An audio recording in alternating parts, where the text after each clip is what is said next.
2 years ago, an Edmond police officer was violently run over on the job by a suspect who was fleeing from police in a high-speed chase. Since then, Sergeant Joseph Wells has defied odds and has made unbelievable strides in his recovery.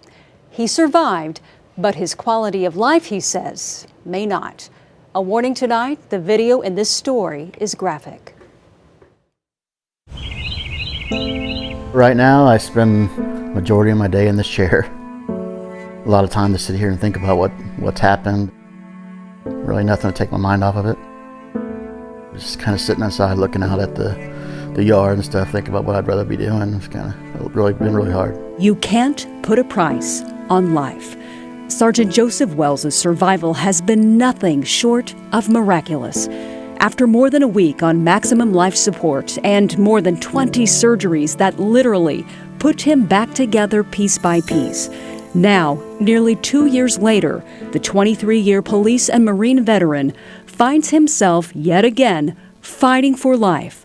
This time, his quality of life. I mean, there's just constant pain shooting down my leg nonstop all day long. It's one of the reasons I don't get out of my chair. He cannot walk and cannot move his leg. I shouldn't have to sit here and hope that the workers' comp is going to do the right thing and pay for the surgery I need to get my quality of life back. That surgery is an amputation, and what doctors say is the only way to alleviate Joe's pain and restore his mobility. The most function can be restored with an amputation and doing a reconstructive procedure via amputation.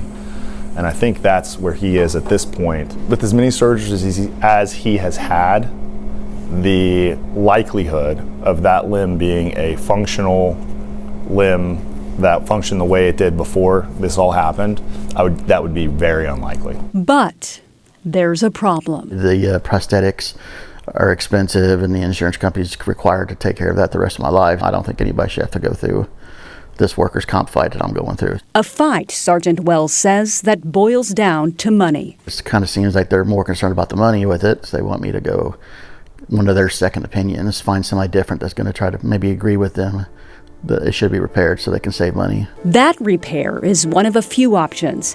Either, again, try to mend Joe's tendon that doctors say looks like a wet mop, replace it with a cadaver tendon, or place a metal rod from his hip to his foot, meaning Sergeant Wells will never be able to bend his leg, and none of them will alleviate the pain or get him out of this chair. He's been out of it once.